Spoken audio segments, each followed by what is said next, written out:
The thought of having breast cancer was on my mind before I went and had my mammogram. I had had one previously about 6 years earlier, and that was fine, but I felt as though something had changed. I just had a feeling something was wrong. It took me a while to make that decision to go and have the mammogram.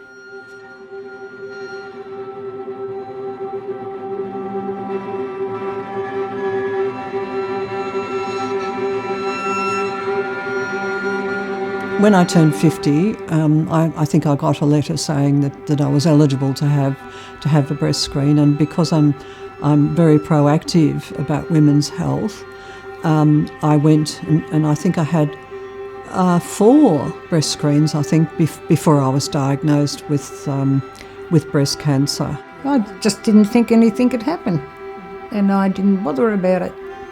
And then my friend and my granddaughter kept pushing, so I went and had it done. Yeah, the feeling of intuition, it's odd.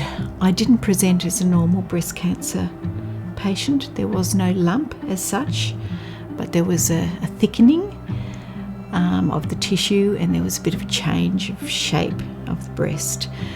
And it just gnawed away at me, and until I thought, I've got to go and do something about this. I can't leave it any longer. That was really very reassuring to have an all-female staff and a female radiographer, for that matter. I think of it this way, the cultural sensitivity and being a Filipina.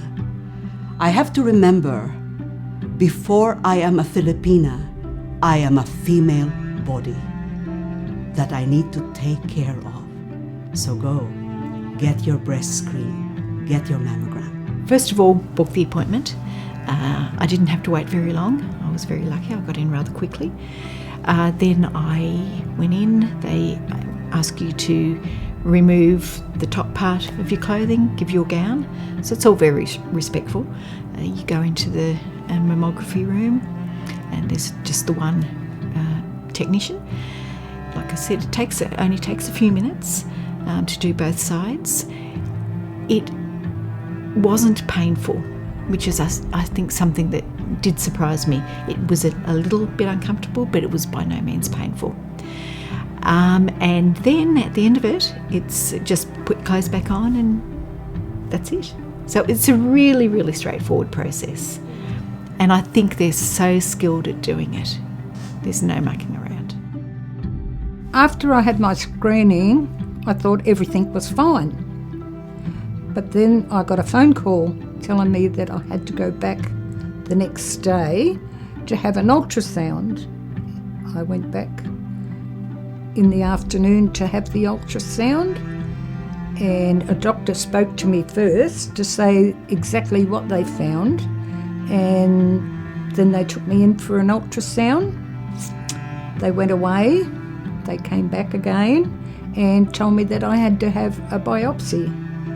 And so they prepared me that same day to have the biopsy done.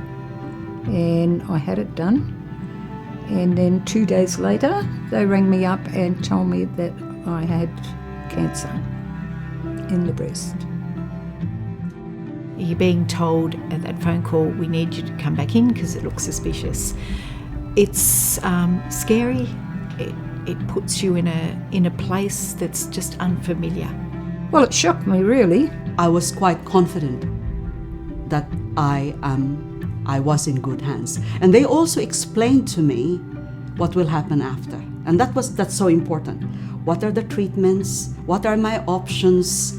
And so you are well informed. And all of these talking, the conversations, I call them conversations, not medical consultations, because I was talking, it was a conversation between a human being and another human being who cares that you go through this confident and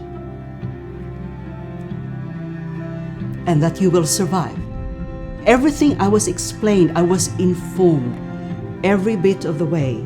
Please have a breast screen, because if you're like me, they can pick up a very, very tiny breast cancer in your breast, and you can have treatment and still be alive like me and see your hair turn white.